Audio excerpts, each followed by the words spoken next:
Adam, when are you going to get your first tap? I don't think it's ever going to happen, Robert. It hasn't happened yet. Half past never. I'm 42. I don't really see it. You never know. I mean, never say never. But my body's too pretty. Why put anything on it? You know? Yeah, that's true. But it's just like a decoration, an accessory, if you will. It's like bedazzling yourself. Okay, all right, that's cool. If you were to get a tat, I think for you just to be like on brand, 2 pickleballs and like the grip of a paddle facing up. You know what I mean? Like with the grip of the paddle, sandwiching the 2 balls. Oh. And it would have to be on your lower back. And okay, that's just my preference. I think that's what you should do. I think it would really suit you. Prof might not like it, but honestly, you have to be able to express your individuality. Hey, strong start. Because you know why? Why? Because it feels right. It feels right. Legendary.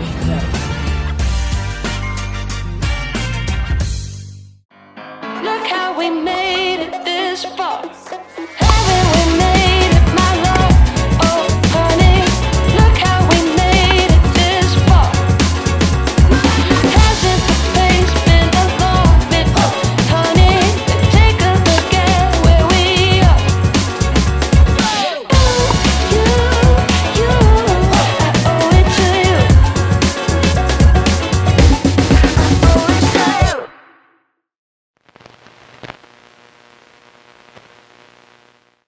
God. Are you getting flashbacks right now? Yeah, seriously. To Prof and I just exploiting you, basically. Yeah, I'm glad it's been a while since the 3 of us have been together because you guys do pick It's time on for me. a visit. Be careful. Be careful. Just me, you and Prof having some wine, talking about how she's just the better partner. Yeah. Okay. Yeah. Super. Well, it'll never be the 3 of Sounds us like a again. blast, right? It'll never be the 3 of us again because if it does happen, there'll be a little nugget there. Well, And- just wait till AJ's of speaking age, full sentence God. age, and he'll be right on par with Corinne and I. Yeah, he can fill your role. That's fantastic. Like Daddy does nothing. Oh my God. He does. He will. So like when I'm not home and Corinne does her morning routine, he the places that he comes to look for me are in bed and on the toilet. That tells you all you need to know. Those are my 2 spots that he associates with me is the toilet and bed. So, whatever. What can you do? I mean, I do At least spins. he's looking, right? Yeah, at least he's looking. That's right. At least he cares somewhere deep down. Robert, what's happening with you? What are you doing? I'm in Florida. Just it's nice to be home. If I'll say that, it's good to not be going places right now. Mhm. Turns out I've got a busy October shaping up, similar to how August was, minus the overseas stuff. But it looks like it's going to be one place to the next, including going up to Coeur d'Alene with Selkirk to shoot some instructional stuff, which has been on the docket for a while. But it looks like it's happening. Are you gonna hang out with the crime dog? Oh, I sure hope he's home. If he's there, of course. He might be getting It's, tats, I don't know if it's though. a weekend. Last don't know time if he was it's a getting weekend tats in where he's L.A. I think I saw that too on his leg. New one on the quad. He's going to be Machine Gun Kelly soon and just fully covered. Yeah, I mean, why have Yeah, if you're gonna get tats, just go. Hey, him and Jaume. Adam, when are you going to get your first tat?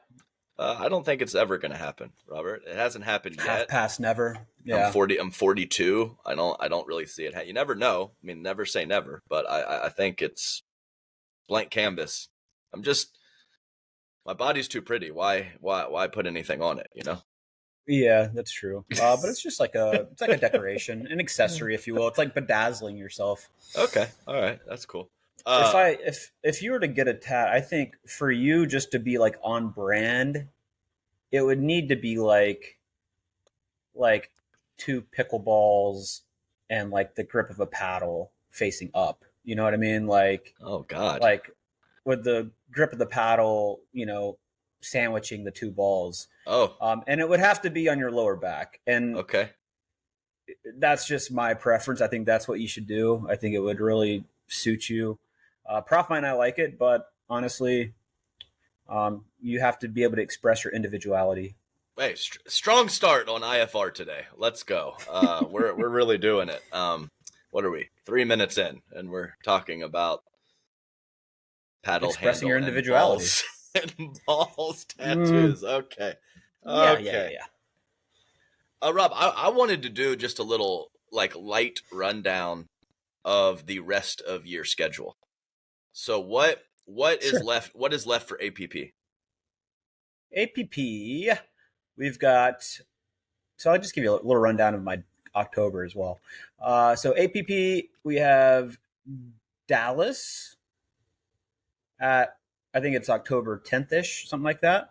Then I have a little corporate event in Vegas, like October 15th, 16th, 17th, something like that. And then I'm going straight to Coeur d'Alene, the 18th, 19th.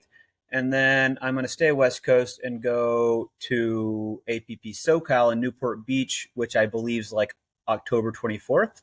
Okay. And then after that APP, I believe we have, there's one in Boca, maybe mid-November-ish. And then there's one in Fort Lauderdale at the newly minted Fort, in Gotcha. mid-December. So back-to-back Floridas to end the year for APP. Okay. All right. That's solid. Which is, hey, that's good for Robert. That's home. That's home. That God, makes I'd never say Florida was home. I guess this is the second time I've lived in Florida in my life. I hate that shoot place. Me. Yeah, it's crazy. We've talked about it. I hate the humidity. The humidity. Well, that's what it is. I have flashbacks of you and I training and playing games and going through 7 pairs of shoes and just squishies with the socks and the shoes. Ugh. Oh, there's nothing worse. There's nothing worse. It's terrible. Adam, but on the schedule, this was just sent to me.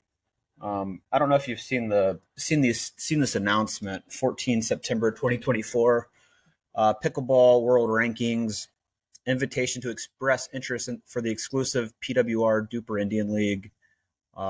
Basically, this is a team league. Mm-hmm. It is allegedly the highest ever prize money seen in the world. Okay. It's in January 2025, so I mean that's not far off, and you have to be available from January 6th to January 26th. Oh. And you're gonna have 6 teams in this league, each 2 male, 2 female, so 12 male, 12 female total. And there's going to be a draft process. And the winning team, so the prize pool for the league is $540K, distributed as the winning team is $45K per player. Oh. Runner up is $30K per player, and all other teams each receive a guaranteed minimum of $15K per player for participating. Wow. That's all meals, accommodation, and travel for/during the league will be fully covered by the team's organizers. And the kicker, the exclusive participation. I'm not quite sure what this means, but players drafted for the teams in this league are required to participate in PWR events exclusively and cannot participate in any other pickleball leagues. I don't know if leagues is, irreplaceable with tour, but it says cannot participate in any other pickleball leagues originating or based out of India or in events sanctioned by non-IPA associations during the contract period of 1 year starting January 1st, 2025 to 31st December 2025. Well, players you lost me. can, however, that's easy to do. Players can, however, continue to play MLP, PPA, NPL, Australia events. But those players can't play the India thing. So that doesn't really matter, that last bit, I don't think. I don't know if that's excluding like the US-based players or not. Yeah, we'll have to get some clarification there, but priority will be given to players having higher Duper ratings and PWR points. And the deadline for submitting your request of being in this process is 10 October 2024.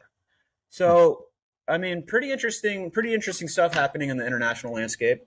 That's the team events. They're going to have a few of those, I hear, in 2025, and then they have a bunch of like 50K tournaments.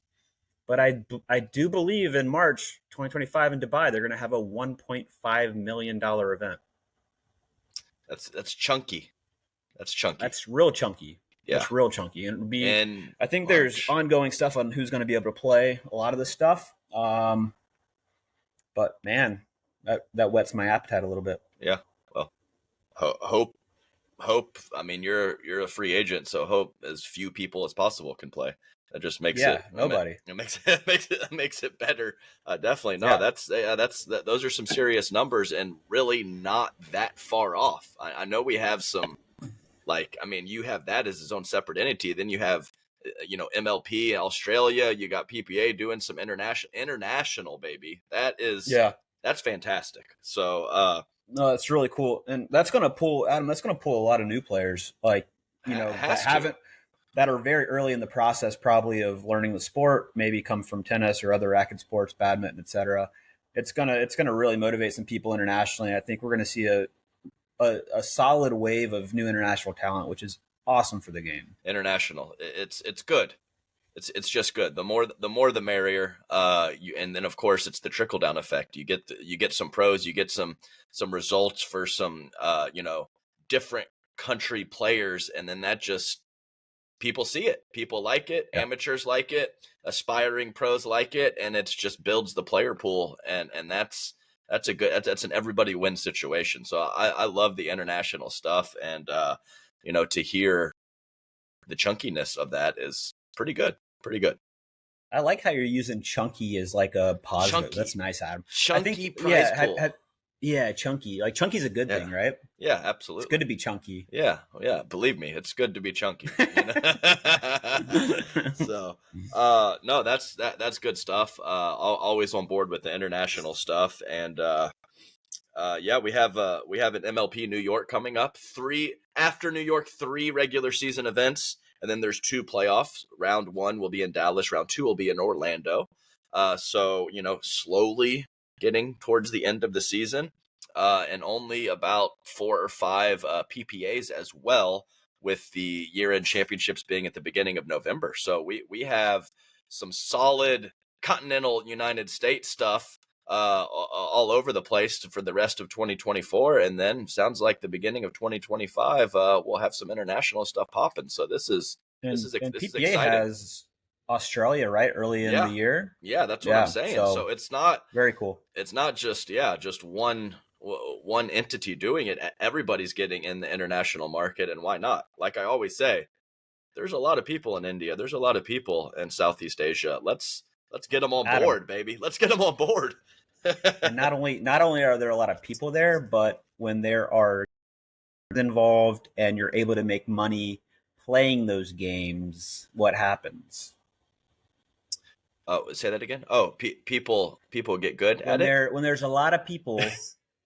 And there's money on the line for these said games, what happens? Game/sports. People get real good, and they go all real in. Good. They get real good. Like I said. Yes. Video games. People get real good when there's not money on the line. So you put money on the line. Chinese checkers. Backgammon, yeah. Mahjong, whatever. They're going to get good, especially when there's money to be had. Because you're right, they'll get good otherwise. So, pretty wild stuff and very exciting times in the landscape of things. Robert, did you watch any pickle this past weekend? Sure did.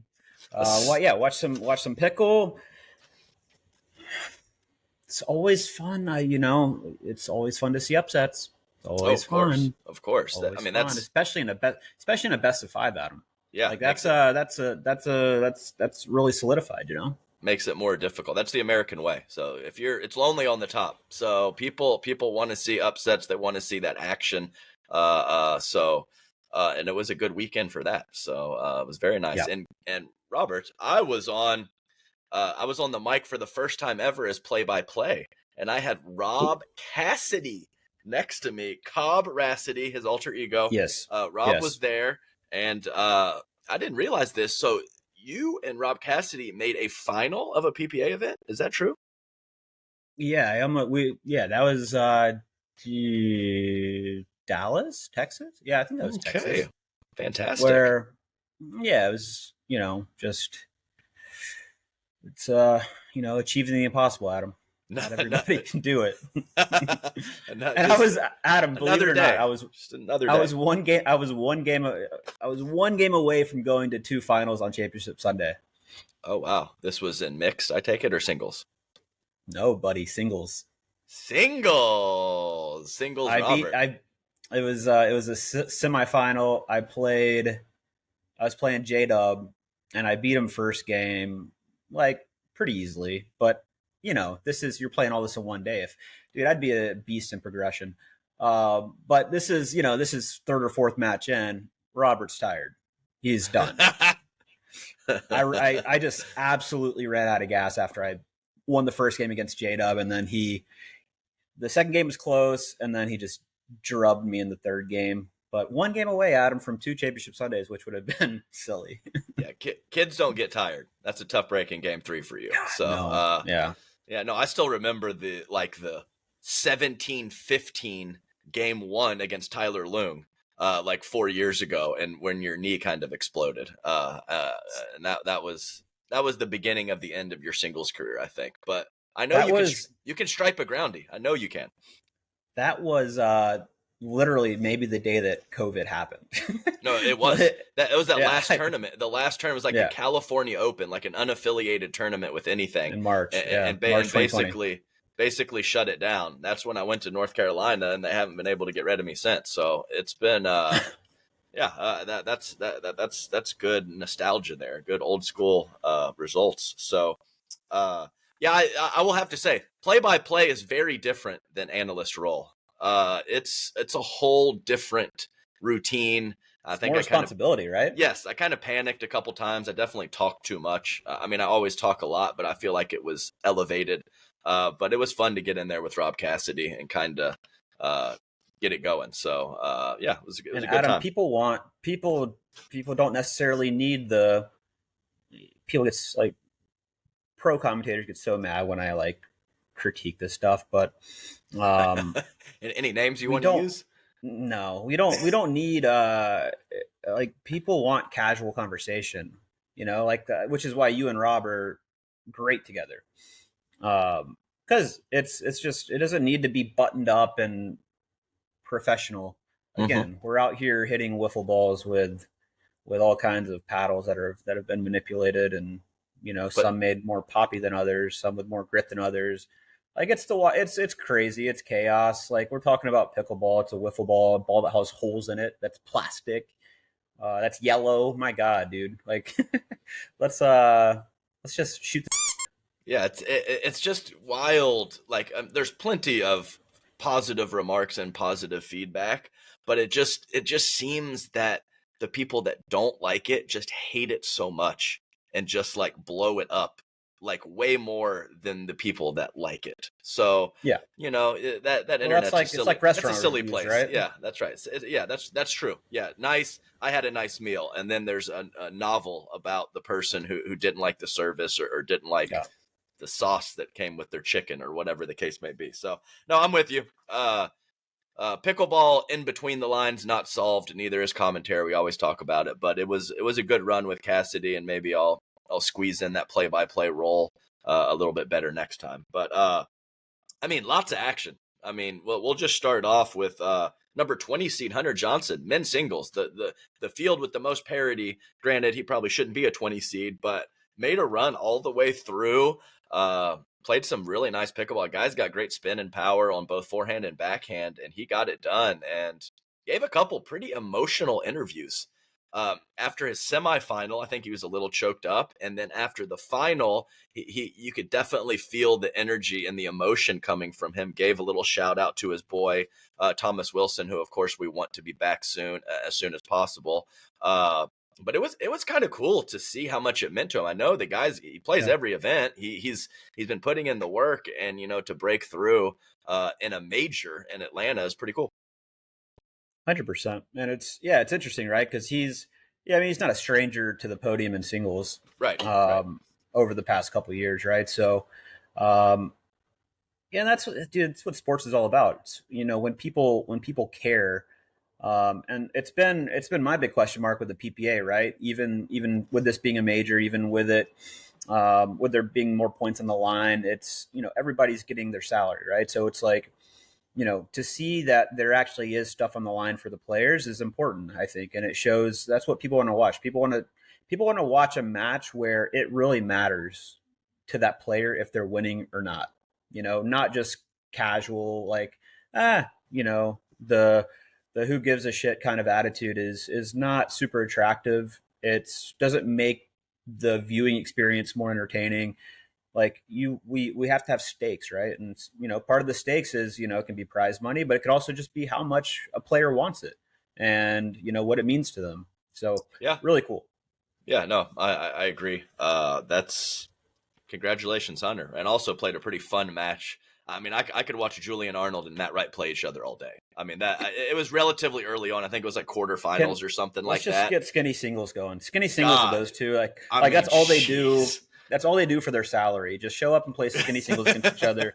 You're both mic'd.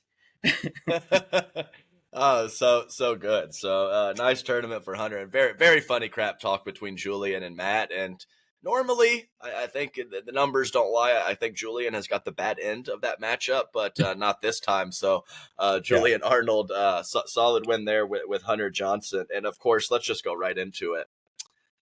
Anna Bright and Rachel Rohrabacher with a big win, and it wasn't just like a very tight 4 games. It was 11-9 in the game they lost, and then pretty comfortable wins against Annalie Waters and Catherine Parento in the other 3. And AB solid throughout, but Rachel Rohrabacher stepped up her game to a new level. Power, spin, placement, not missing the simple stuff. They played fantastic, and I mean, there was like a extended firefight, about 10 shots each, and then just in the middle of it, Rohrabacher just rolls this backhand cross court for an easy, clean winner. I'm not sure if I've ever quite seen a shot like that, given what the lead up was to it. So that just kind of summed up their whole performance. Very impressive. Super impressive. Yeah, and the fact that they were coming out on top of the majority of those firefights was very different to see. Rachel was countering Anna Lee and hitting clean counter winners on her, which you don't see very often. Usually if Anna Lee's speeding up at a spot, she knows where your options are to go, and she's there already. She might not do a lot with it, but it's all calculated, right? It's calculated because she speeds up so much. She knows the spots that she can go where she's not going to absolutely get burned. In this match, she absolutely got burned. She was speeding up in the spots where she usually can, and they were countering, and Rachel was doing a fantastic job putting that thing away.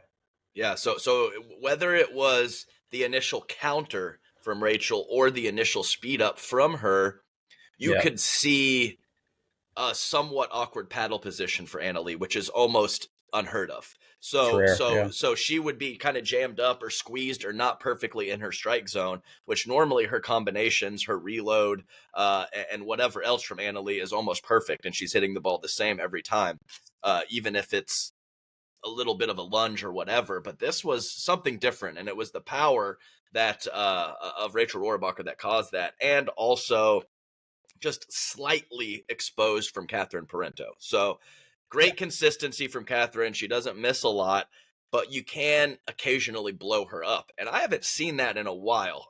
She's been handling herself nicely in the firefights for months now. But this time there was some blow up status going on, and they got it done. Very, very nice performance.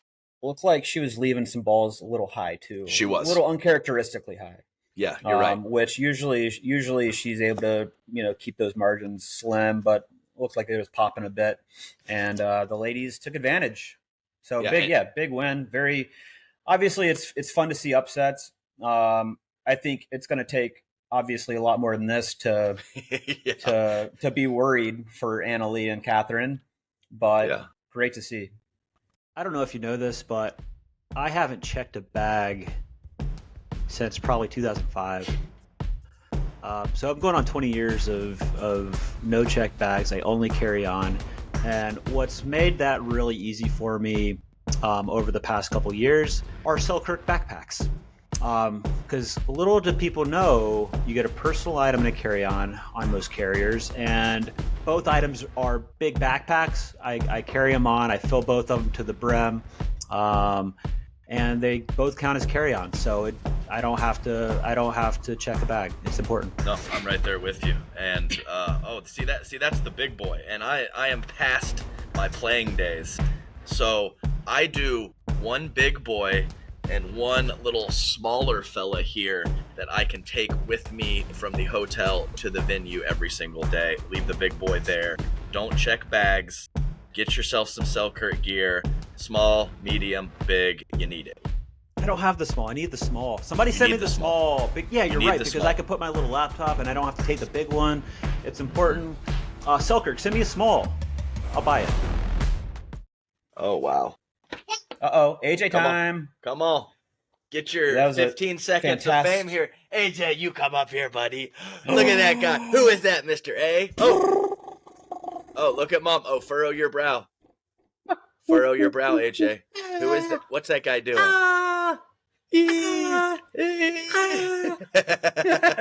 Got it. Yeah, good stuff. All right. Hey, AJ, great run, buddy. Wow, what a little angel. What a little guy. You did great, pal. You did great. No, what were we talking about?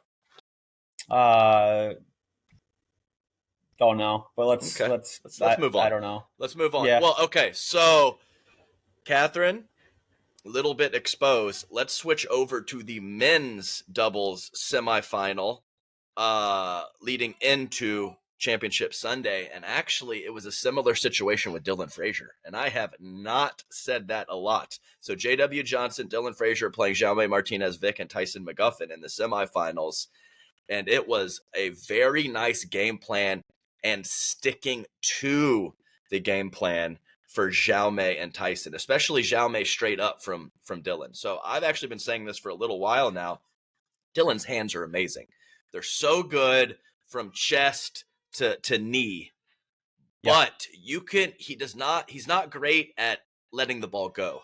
So you can actually go high and hard at him and have some success. And that's what we saw. And the key here, Rob, which I think can kind of lead into the tip of the day, is when Dylan got Jaume a couple times with counters, Jaume didn't stop. He kept speeding up off the bounce. It was a clear-cut game plan from him and Tyson to attack Dylan frivolously.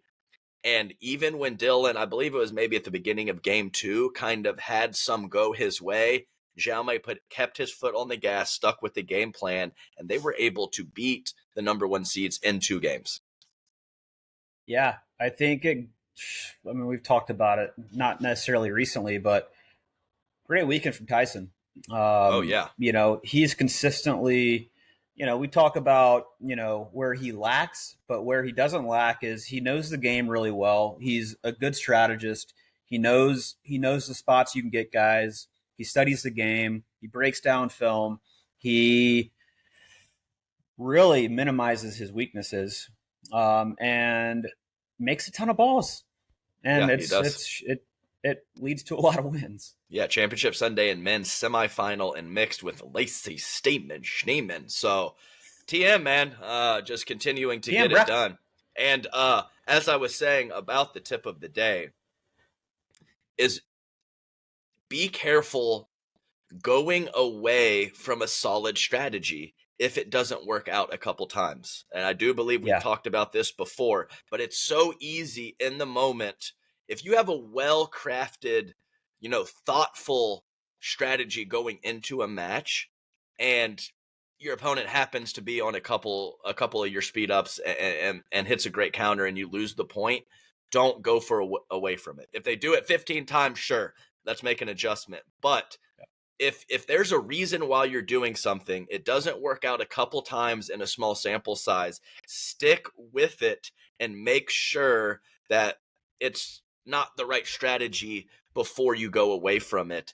And that takes a little while, at least a couple handfuls of points, to kind of get enough information and data to go away from that strategy.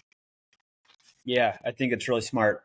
And I don't think it's a bad play to not intentionally lose kind of the first speed ups that you're looking at. But if I'm on the forehand side, my bread and butter, I would say, is going kind of cross body up to somebody's right armpit, like slow. So what I like to do for the first one is just go in line. I don't even really particularly care if I win that point. I just don't want that person sitting. I don't want them sitting on that forehand there. So show line, even if it's 1, 2. Feeling out like how hard are they sitting on that forehand. But if they're sitting on it and they're not going away from it, just keep speeding up line, even if you're losing the point. So it opens up that armpit, that right side. So it's like So two line. Who cares what happens? And then 7 crossbody, which is your 100%. strength. Which is your strength. 100%. So I like that. So yeah, of course, it's a constant chess game of like, right. It's not about you. I lose that first speed up on the backhand side down the line. I don't care. It's like, but I think a lot of amateur players, that's what they're thinking about is like, oh, it didn't work, I'm done. But you have to be thinking, percentage wise throughout the course of a match, not percentage wise in that one shot.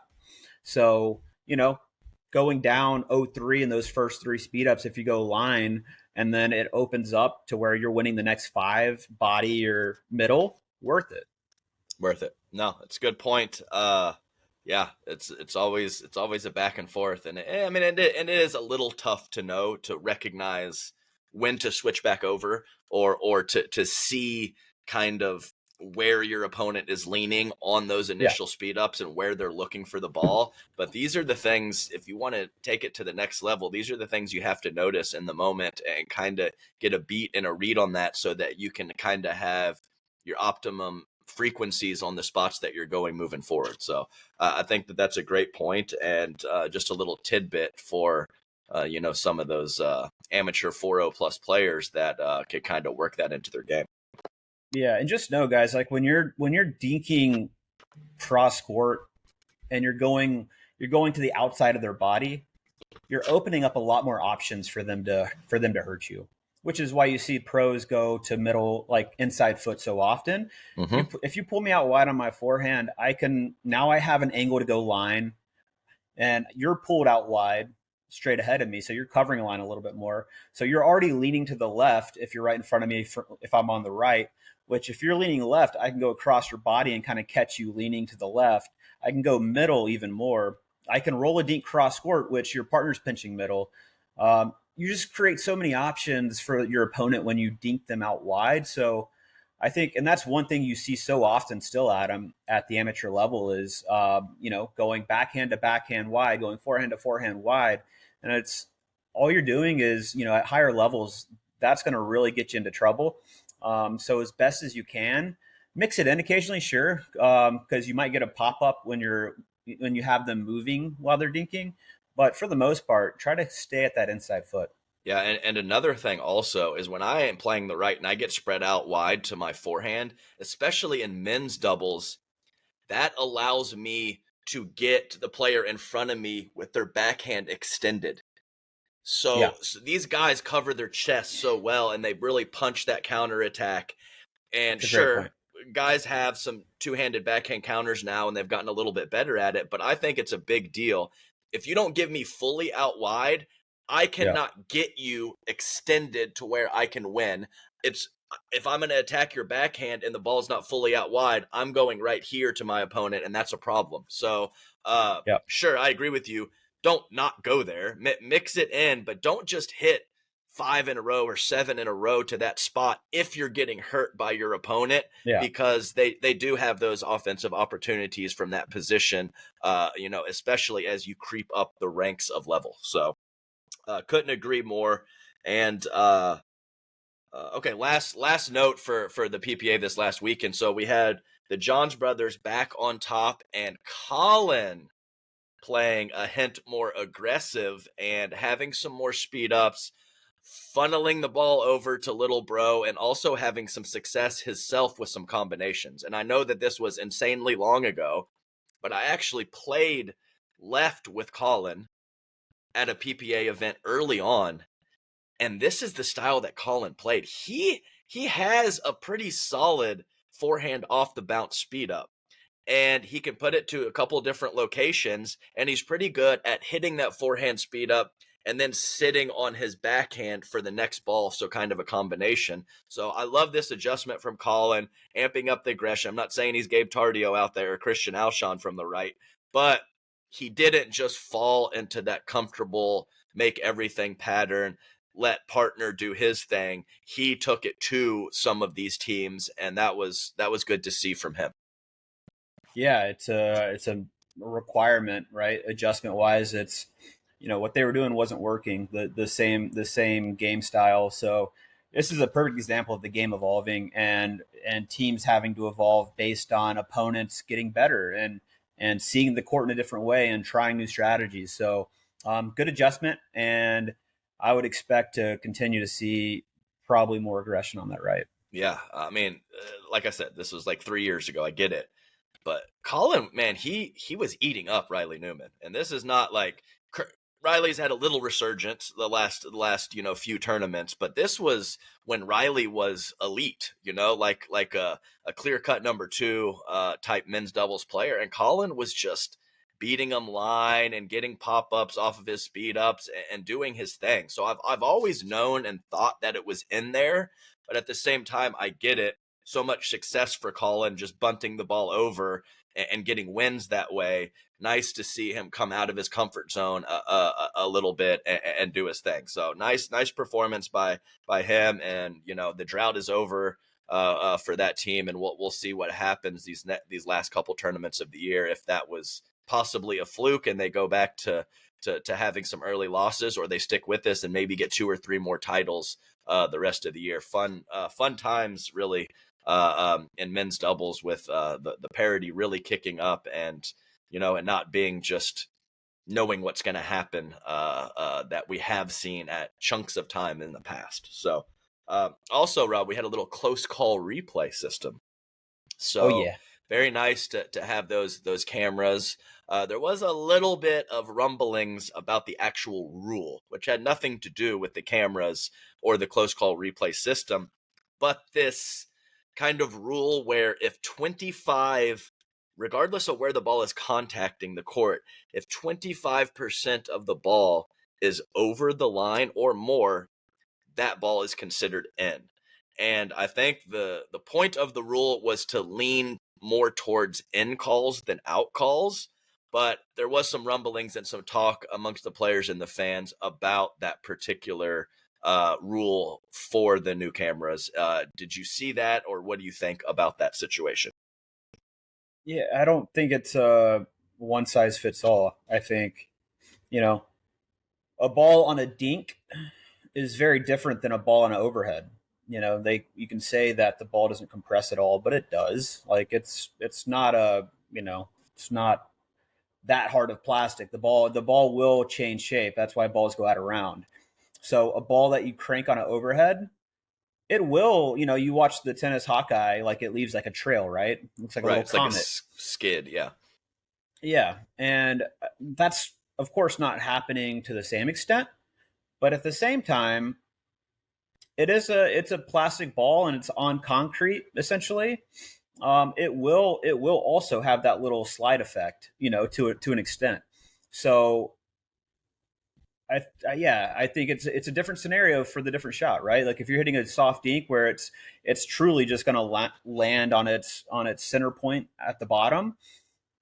Yeah, but if it's a hard hit ball, I think it's got a longer trail. So no, gotcha. And I actually shout out to Eddie and Kyle Solinko, who have brought this technology. I actually saw them after the semifinal Saturday matches at the hotel restaurant, sat with them for a little bit.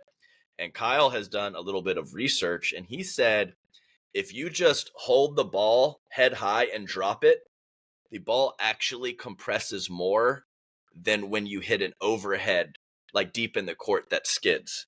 So, got it. So you have the trail, you have the it's skid. like, exactly. So it's like, yeah, just the fact that it's landing flat, that makes it compress a little bit more. And when it's skidding through and not just kind of hitting that ground perpendicular and flush, it actually doesn't compress as much. So, haven't figured it out perfect yet. But the bottom line is the cameras are good and they called it the same. So it was consistent. It was consistent with what was going on. And I actually think we saw a decent amount of overrules just because the players are so good at tracking the ball and they thought some of these were out. And the rules kind of allow it to lean more towards being in. So we saw quite a few overturns, but it was consistent. The cameras were good. We had good shots of the lines, which is the most important thing.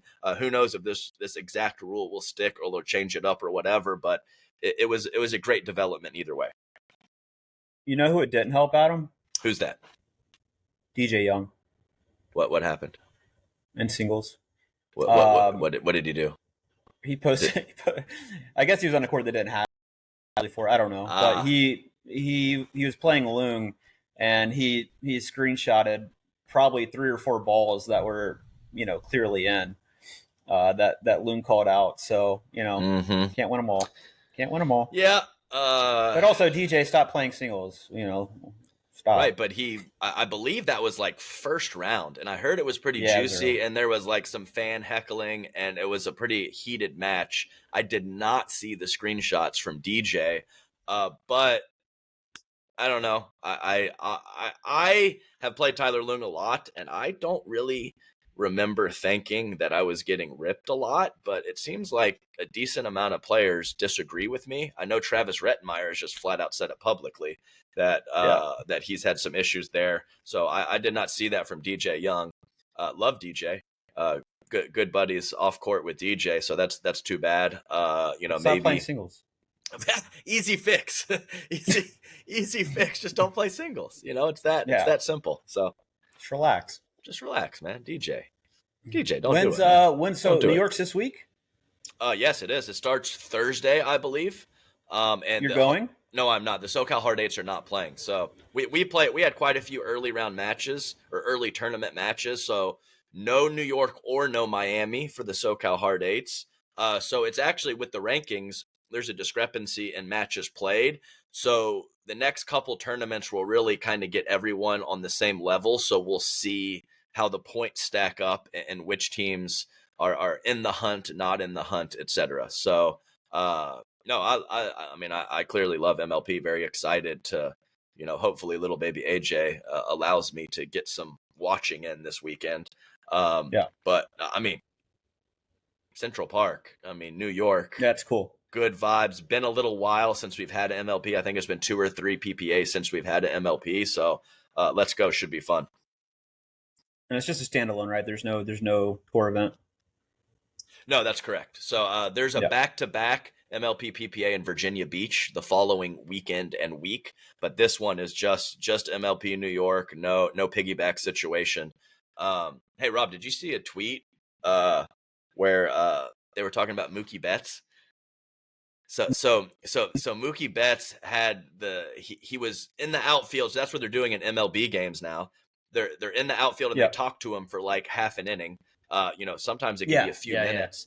And Mookie Betts was talking about pickleball the whole time. He was just like, I just roll up. He was like, I just roll up to parks by myself and just get in games. Sick. He says he loves it. He says it's frustrating but a wonderful game, which is perfect. I totally agree. Yep. And he talked about baseball for like 15% of the time. The other 85 was just pickle talk. So I saw that. That is Mookie Betts is the man. The dude's an absolute stud. So good. I believe he has an MVP, and he's just always at the top of the stats for Major League Baseball. And this man wanted to talk pickle. That is what's up. Mookie, just I'll play with you anytime. Rolling up to local parks. Just roll it up. Yeah, no kidding. Just getting some touches in. I thought that was pretty awesome. That is like, I'm a baseball guy, so that was just amazing to see. And I know he's not the only one of these high-end other sport athletes that likes playing a little pickleball in between whatever training, cross training, whatever you want to call it. Yeah. Yep. No, it's the sport of choice for other pro athletes. Yeah, love to see it. Well, my notes are out. Yeah. You got anything else, Robert? No, this was fantastic. I was about to say fun. I was about to say fantastic. Fantastic. It was fantastic as well. But it always. I have nothing else, Adam. This was lovely. Excited to watch a little pickle in New York City. That's going to be fun. Mm-hmm. And then, are you going to Virginia Beach? I will be going to both Virginia beaches. So I believe MLP is first, so I'm going to go a couple of days early. And you Work get out to the drive, squad. Adam. I do get to drive. It's a route about 3 hours, a little bit over for me. So Easy. So I get to, and you know, it's tough on the West Coast and the piggyback events. I'm on the East Coast, so I kind of have to stay. It'll be nice to come home for a day or two in between, see little baby AJ, and I guess seeing Corinne is nice too. And we'll just go from there. So I'm a fan of pickleball. So anytime, I like my job, I like working, but anytime I can just watch some pickle and just be in full fan mode, I am all for it. We need Prof back on the pod eventually soon. Is she still playing at all? Is she still watching, keeping up? Kind of, sort of. So we're about to start. There's like a group of like 4 or 5 pluses in the area, and a couple quality players mixed in. The Gilberts, they play. Mm-hmm. They're pretty good. And we're gonna go and be like 2 is 1. So she'll play a game, I'll watch the kid, and then we'll just kind of go back and forth. So we're gonna start getting in the mix. Okay, Robert. Nice. I do have one more thing that I forgot about. So we had a medical timeout and for like 15 minutes, and they were running kind of pre-done clips at the PPA event, and they were asking pros who would be on your pickleball Mount Rushmore. So that's 4 presidents, and this is sure players can be on there, but it was more like a whole kind of body of work, maybe some founding fathers situation, maybe some people that have done great things for the game, and maybe some pros, which however way you interpret it. Do you have any thoughts on who might be on yours? Well, you got to have the creator. So I'd have Joel Pritchard on there. I would. Okay. Probably have Steve Kuhn on there. Okay. I'd have Rob and Mike Barnes on there. Okay. All right. That was perfect. Nice. That's perfect. Yeah, that was Rob absolutely perfect. Yeah, boom, boom. That was a good throw. I don't know. Are there 4? Are there 4?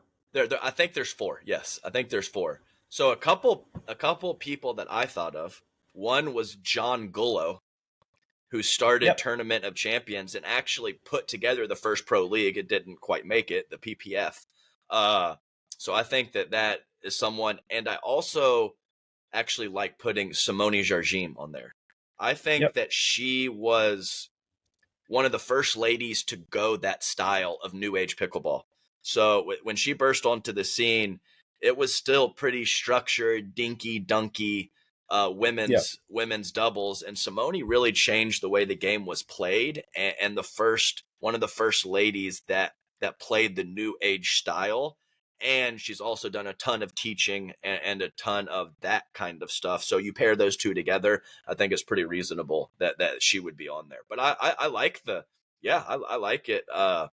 Steve Kuhn, he got a lot of this going. I know, unfortunately, with the Tour Wars and everything, that he's not as involved as he once was, but he got a lot going. Some people said Connor Pardoe for putting the PPA together, but these are guys that have kind of Ken Herman too. Yeah, so I mean, we're the pro pickleball, but not be what it was without all of those guys. So I think they all get a little chunk of credit because pro tours are legit and kind of where we're at right now. So it's tough to pick 4, but I think all those names we mentioned make a lot of sense.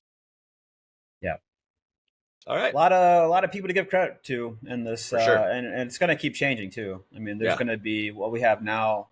Whatever's going to happen internationally, that's going to be a big name too. So sure, totally agree. So there's a lot of pieces of the pie and people that deserve credit, but I think you absolutely have to put Joel Pritchard on there. I mean, invented the game. That's pretty easy one. So all right, no, that was good. Just I thought some of the pros had some good answers. It's a great question. I thought about it with Rob Cassidy, and so it was fun to kind of ponder all that stuff. So. All right, buddy. Good way to finish here. We're about 45 minutes into this sucker. That's perfect time to stop. Beauty. Till next week. Adios, guys. Peace.